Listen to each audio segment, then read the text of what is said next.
All right, what's up guys? I'm gonna try and get some good kind of quick footage for you guys. I have a customer that's coming in that's having some rubbing issues on his 1500 Silverado. It's a Trail Boss. And well, I'll show you what's going on, but I think pretty much what we're gonna have to do is he needed wheel spacers, but the 3/8 weren't big enough. And this is why we came out with our 0.65. I've sold a ton of them to you guys, but we just came out with new lug nuts and kind of made a Gen 2 version of this. And I felt like it was a good excuse to kind of put something together for you guys.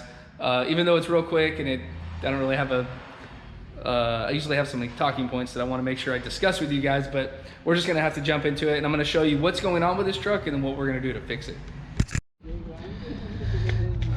Okay guys, all right, so I wanna show you real quick what's going on up in here. So if you can tell, I'm gonna try and get a really good angle. You can see that right here we have space between the tire and that upper control arm, but very little. And that's with this truck being a Trail Boss. He's got a Dirt King leveling kit. And then these are the 3/8 BORA wheel spacers in here. So you can kind of see that black little deal here. So the 3/8 didn't do it. So that's why we're gonna jump to our 0.65. I'm gonna show you what it does. And then also right now, I'm gonna set the camera down and show you that it easily, when you rotate that upper control arm down a little bit and go down on the suspension travel, it's going to completely peg this tire and this thing's not even going to be able to spin just with a little bit of suspension travel. So every time you're hitting a speed bump or something in the road, it's literally rubbing the inside of the tire. So we're going to show you the solution to that. And forgive me, there's only 3 lug nuts on. I started to like jump into this and then I said, no, I need to film this just so I can show you guys a common issue you guys run into. So right here, you guys can see this thing does not want to move.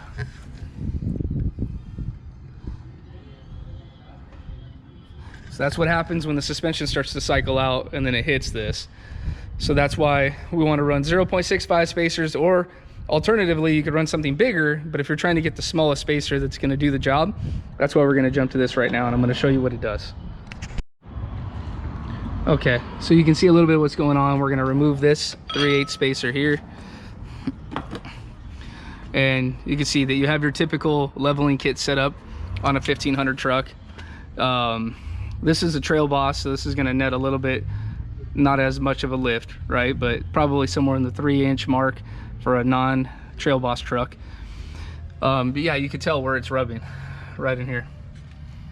So again, common issue you guys run into. Let's get our 0.65 and see what it does. All right. So we got a stack of them right here. You're gonna see they're 0.65. We just came out with our Gen 2.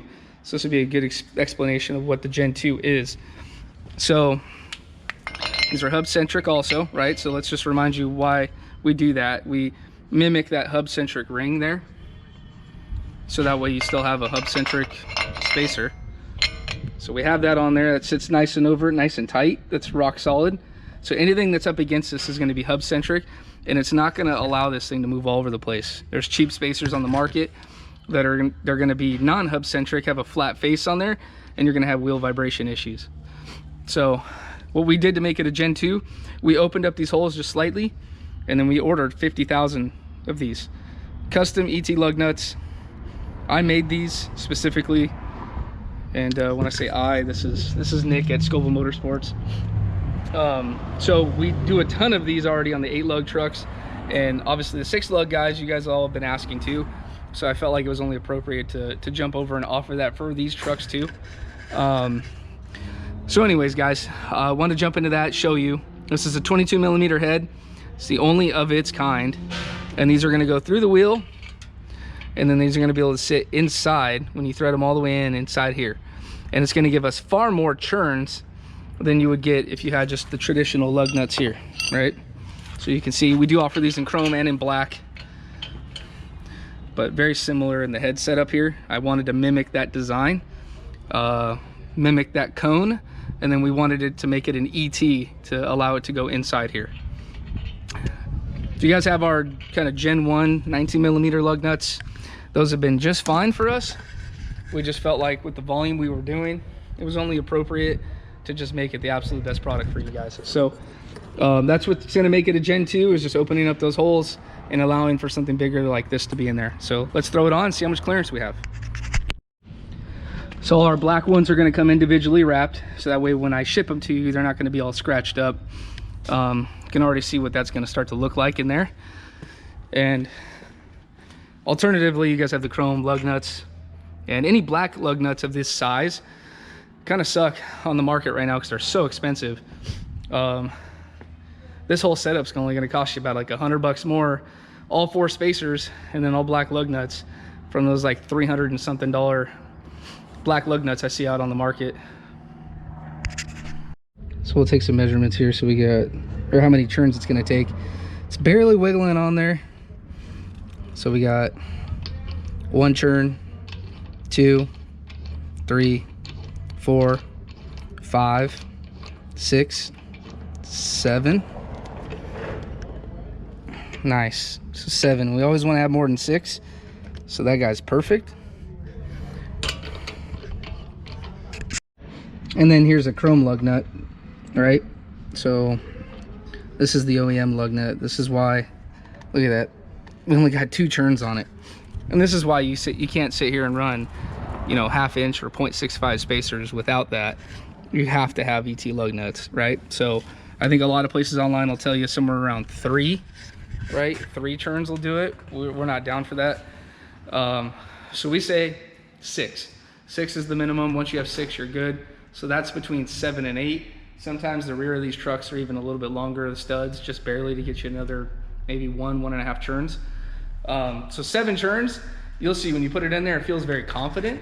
And then something like, well, we can count them on the back just to compare it to what stock is for these trucks. But I'm not sure if this guy actually did spacers, and yeah, he did them in the rear. So we can compare that also to what it was when you're running these on just like 3/8 spacers, for example. And then if you want to know what it's like with no spacers, you could go out to your driveway and figure that out. But yeah, I wanted to compare this for you guys, just let you know. Okay, we still need to torque them down. It's at full droop, okay? And this is why I wanted to share this with you guys. It's a tight fit, but it doesn't matter, right? So here's why. We threw the floor jack underneath the frame, so you can tell we got room right there for the lower control arm. This thing's fully drooped out. And since it is fully drooped out on this tire, which we got a 35, 12, 50, 18, we finally have the space we need in there. And when we lower it down, I'll show you guys as well, you'll have even more space. But now this thing doesn't have any issues at all, and it looks really good. The black lug nuts look slick on the truck. So this is going to be something that's going to be able to make sure that you don't have that rubbing issue anymore. And it's going to, it's going to give you guys more clearance when that upper arm starts to flatten out too. So it barely clears it, but it gives you that option to keep it nice and tucked in, right? So that's what we're trying to do, is we're trying to keep the wheel tucked in with 0.65s. If you decide that's the best for your application, we want to keep it as tucked in as possible, because we could go to bigger adapters, but then we kick out the wheel a little more, little more, little more. And depending on your leveling kit, the tire you're running, everything else, that's going to make it to where you have to start to do more trimming. This small change, I highly doubt we're going to run into any trimming issues, because he's already done the existing trimming he needed to fit those from the company that installed this. We didn't do this Dirt King leveling kit, but he was running into issues with the spacers, and I said, hey, come on down, let's just get you fixed up. Grabbed the GoPro, threw a little charge on it real fast, and I said, hey, let's just get to the point and show you guys what this thing does and what it looks like. And at the end of the video, I'll stand at the side and the front, and I'll tell you, hey, because, you know, spacers, everyone's like, well, what is it, what's the stance like? Well, I'll show you what the stance looks like. And again, let's get a close look up of these tires. That is a 35, 12, 50, 18 LT, load range F. These are a 12 ply, and these are a Falcon Wild Peak AT4W Dirt King leveling kit. Okay, now we got the 0.65 installed. Check that out right there. I think that's a really good angle. Okay.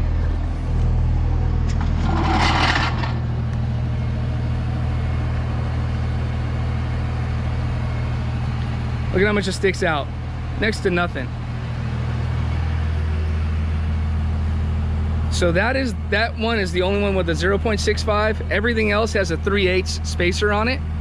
for comparison. I know he's got his tires turned a little bit to the left, but it gives you an idea, man. We're not sticking these things out to clear these tires. Well, we're on the last one, and I figured, you know what, a lot of you guys are running stock lug nuts and 3/8 spacers, so let's give you a comparison. This is barely jiggling on. So we got 1, 2, 3, 4, 5. So we got 5.5 turns, which again is safe and fine. We have to err on the side of caution.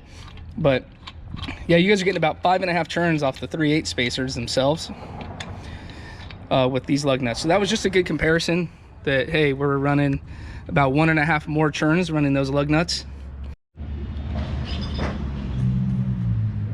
Okay, I just wanted to show you guys the truck and what it looks like afterwards. You can see we got the black lug nuts all on here. It looks really good. Since there's really no chrome on this truck, it's a really good look for it. Truck's on its own weight. And you guys can tell right now, we got plenty of clearance. It's all the clearance that we need throughout the full suspension travel on this truck. And we're able to get adequate turns on the lug nuts because we're running the ET lug nuts now.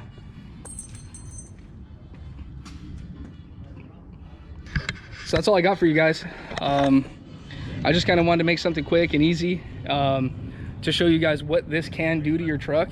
So if you guys need anything from us, 0.65 spacers, check the link in the bio or the description, I guess you would call it, down below. I'll have the link to these spacers there where you guys can buy them, and we always keep them in stock. I have at least 100 on hand at each time. That is something that's important to note, is that like lead times for spacers, like they don't work in this industry. If you want good spacers, 8 to 10 weeks from BORA or whoever is not going to matter. You have an issue, have it now. So I met this guy on a Saturday, and you know, brought his family down and stuff, and said, hey man, my stuff is rubbing and I got to get to work. And so I said, you know what, let's just jump in and let's help get this guy going. We have all kinds of other spacers on the shelf. Again, look on our website. I got them all ready to go right now. But for this particular application where he's doing a leveling kit and he wanted just like the best fitment, you know, to do the most minimal spacer that he could, this was going to be the answer for him. So I wanted to put this together for you guys. I'll kind of start trying to share this video around so you guys can understand that we made custom lug nuts. These are one-of-a-kind lug nuts you can't buy anywhere in the world. I had those custom made. Those are made for this truck and made for the 8-lug 8-on-180 bolt pattern. And then the 0.65 spacers, same thing. Those spacers didn't exist until we came out with that size. And you could tell right here, it was very thought out. And it works for 0.65, works on our 1500 trucks, and it does a lot of the same fitment applications that I'll have in a different video that we filmed for the 8-on-180 trucks, and what does and what doesn't fit. So it used to be the 1/4-inch spacers that were non-hub centric were your solution, and then now then there was 3/8 spacers, and then you had to jump straight to an adapter. Well, you don't have to do that anymore. So 0.65, it could be the answer for a lot of you guys. That's all I wanted to show you guys. See you on the next one.